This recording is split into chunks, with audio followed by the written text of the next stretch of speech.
particularly tailoring this to the visually impaired is that we know that there's a lot of evolution and advancement of technology, and everyone is benefiting from this technology today. So we need to begin to think how to enhance other aspects of human beings that need this technology to be able to behave like any other human being.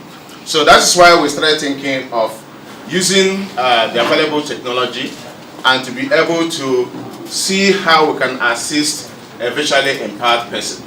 And a visually impaired person is just someone who has maybe a reduced sight or cannot see, and it is medically cannot be corrected. So we employed embedded and assertive technologies and sensors and actuators to see how to be able to improve visually impaired service. And we are most concerned about security and safety. So traditionally, most impaired people use white cane and dogs to move around, and we know that this is actually, they don't enjoy their life because they actually kind of not independent. So the goal of what we are trying to do is to be able to make them independent and act naturally. And so we use these technologies to make them to be mobile. And we find out that what is actually required is just a kind of system engineering to integrate some of advanced technologies into one, and to make the VIP to actually work naturally and make them to be make the environment more friendly to them. So we try to apply a very sound engineering principles, combining both qualitative and quantitative methodology to be in our system development life cycle. To gather our requirement, we use a simple observation, observing how the visually impaired people walk with their stick, and some of them who are guided by dog, how they actually walk, to be able to determine how to design our system. So we used hardware and also software, and we used just pure Raspberry Pi to do the work. So this is our system architecture. Made it a modular in such a way that we have a module for object detection where we plug in all the sensors. Then we have a process and transform that's actually the engine for the algorithms. Then we have text-to-speech, which is actually from Google API. Then the controller, of course, is the Raspberry API. It has a GSM and GPS module integrated. Then we also have a system configuration module where we actually be able to configure your systems. So I won't dwell too much. I've tried to explain that because of time. I'll move to the... Now, we are able to calculate the distance between the visually impaired person and the object. And we use ultrasonic sounds that reflect the object and bounce back. So the distance is calculated based on elapsed time to be able to calculate the distance between the visually impaired person and the object. And the use of the GPS actually will give us the location, actual location of that particular object.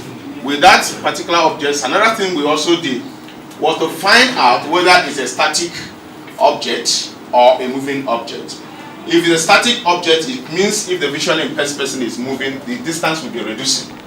But if it's a moving object, the distance between the visually impaired person and the object will kind of also be proportional. 5 minutes, I'm done. So that's one important aspect. So we used a kind of measure to be able to have a kind of distance we are looking at approximately less than 55 meters. That's 550 cm. Any object captured within that particular should be, transported to the controller, and the controller should be able to send it to that data to the process and transform to actually transform. That is where we have all the algorithms that performs the intelligent work. And then he moves it to the text-to-speech. From the text-to-speech, he gives an output instruction to the visually impaired to be able to either take alternative route or the next action to take. So the result is what we are seeing. So we used a nice hat to embed that in such a natural way, and that hat has, you can see the sensors up there, and with a camera and 3 ultrasonic sensors, and help the visually impaired to be able to navigate. Okay, so, but having done that, we see there's a lot of more work to be done, because objective is to make them work naturally, independently, secure and safe. And so we are thinking that in the very near future we'll integrate it with a Google Map API that can actually give them more interactiveness. For instance, we put a voice command wherever it is, it can ask the system to find me the nearest restaurant, and you prompt him and tell him and give him a direction as he's going to that restaurant. He gives him direction how to move, dictating the object, and as he's moving, and you can say, ask me, find the nearest shopping mall, find the nearest bus station. We're also looking at how artificial intelligence and machine learning can actually be also added to the system to enhance it and make it more, give them more user experience, more interaction and companionship. Another feature that is very, very important, since the VIP will work independently, there should be a situation where if you run into trouble, there should be a way to be able to rescue him or her. And so we are thinking about how to integrate it. Since we have GPS, then if there is an emergency, just press a panic button.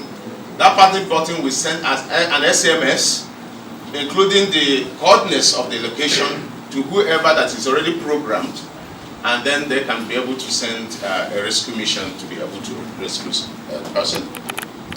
So that's the work. And the conclusion, we have tried to enhance the VIP using embedded and assertive technologies to make it move around independently in a more intuitive fashion. On the prototype, we've seen the prototype exactly embedded in that friendly hat, and it's very, very friendly, and it made this not being intrusive, so nobody would actually know that this guy is blind because it's walking freely, and the position of the sensors makes it so very natural. So we can say the system is environmentally friendly. Okay, thank you.